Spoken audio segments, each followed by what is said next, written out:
달러 투자 방법 제가 간단하게 말씀드리겠습니다. 자, 우리나라에서 달러 투자할 수 있는 방법 가장 대표적인 거 달러 예금 있어요. 주거래 은행에서 가서 그냥 하시면 되고요. 단지 예금 기간이 존재하고 금리가 너무 낮아서 재미없습니다. 그래서 대부분 은행 가서 달러 맡겨 놓으셨다가 후에 많이 하시고 꺼내 오시죠. 두 번째는 국내 달러 ETF가 있어요. 저는 이거를 주로 해요. 왜냐, 오래 투자할 거 아니기 때문에. 그리고 오래 투자할 거는 그냥 해외 주식을 삽니다. 그러면 장기 투자하면 되거든요. 달러로 매수한 자산이기 때문에 나중에 주식도 오르고 달러도 오르는 좋은 그 두 배의 효과를 볼 수 있죠. 떨어지면 달러는 오르고 주식은 해외 주식, 미국 주식은 떨어지는 이런 해칭도 할 수 있어요. 자, 코덱스 타이거 달러 선물 ETF가 있고요. 주식처럼 매수 가능이 편리해서, 그리고 아까 제가 S 시그널 보여드렸잖아요. S 시그널이 가능해서 저는 이걸로 합니다. 일반 달러 지수는 S 시그널을 저희가 이렇게 만들어 낼 수가 없더라고요. 자, 레버리지 인버스도 가능하고요. 원화 투자이므로 환전 수수료가 없다. 전 이게 매력으로 느껴요. 환전 수수료가 있으면 아무래도 사고 팔 때 부담스럽고요. 힘듭니다. 그리고 ETF 보수 0.3이면 납득할 만큼 괜찮다. 이렇게 생각을 해요. 다음 방법은 증권사 RP. MTS에서 직접 증권사 달러 RP 사시는 겁니다. 그리고 달러 발행 어음이란 것도 있는데 요거는 대형 증권사들에서 해요. 대표적으로 NH, KB, 한투에서 하는데 금액이 좀 커야 됩니다. 작은 금액 할 수는 없고요. 그래서 증권사별 수시형, 약정형이 존재해서 수시는 아무 때나 할 수 있어요. 단지 뭐가 없겠어요? 이자가 적죠. 이자가 0.3 정도로 상당히 적고요. 약정형은 기간을 약정하니까 최소 투자금이 보통 존재하고 수시형보다는 이자가 높습니다. 그런데 묶여 있는 거잖아요. 그러니까 아무래도 좀 유동성은 떨어지겠죠.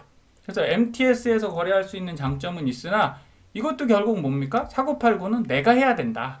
그겁니다. 그래서 아니 주식 하는 것도 힘든데 저는 그래서 달러 투자를 뭐 저 스스로는 잘 안 하고 이렇게 맡기는 간접 투자를 선호하는 거예요. 하지만 여러분들은 배워서 달러 투자를 잘 하셨으면 좋겠어요.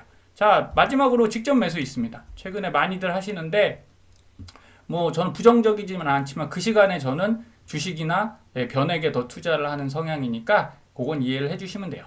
그래서 수수료가 개인별로 상이하죠.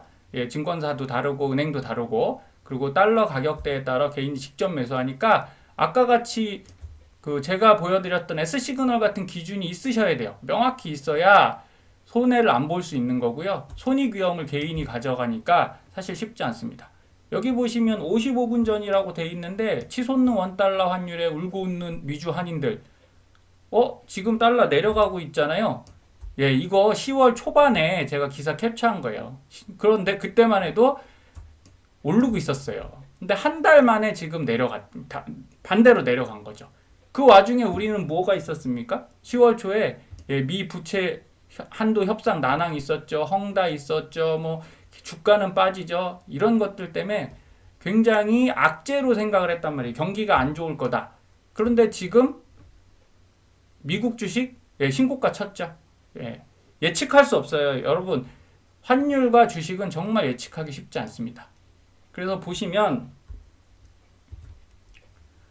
자, 미국이 10월 초에 달러 환율이죠. 1191원까지 갔어요. 그런데 지금 이 방송 찍는 10월 말에는 어제 1164까지 내려왔더라고요. 한 달 만에 마이너스 2.3입니다. 달러 여기서 사셔서 나 달러 투자해야지 하고 샀는데 이게 내려온 거예요. 고점에 물리셨으면 한 달 만에 마이너스 2.3. 그러면 저희가 현금은 뭐가 문제라고 하죠? 인플레이션에 해지를 못하니까 현금 들고 있으면 문제입니다 라고 했어요. 자, 1년에 인플레이션 비율 얼마 정도 됩니까? 1년에 요 정도 되죠. 1.5에서 2% 되는데 달러 잘못 사갖고 한 달 만에 마이너스 2.3 나는 거예요. 그게 어디가 안전한가요? 안전하지 않아요. 그래서 달러는 적립식으로 꼭 해주세요.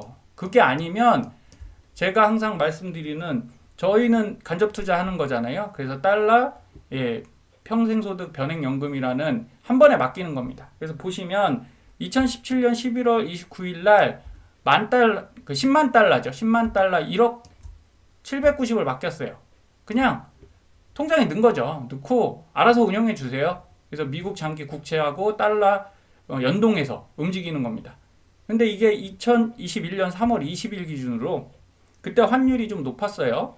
한 3년 됐죠. 3년 조금 안 됐는데 1억 4,114만 원까지 갔습니다. 그러면 대략 연에 1,000만 원씩 벌었잖아요.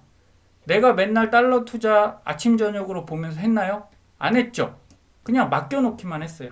그래서 여기 보시면 미국 장기 회사 채권형 수익이 23% 정도 났습니다. 여기에 플러스 알파, 네, 환차 이익이 존재한 거죠. 얼마나 편해요. 그냥 두셔도 돼요. 이렇게 하시는 게 낫지 않겠습니까?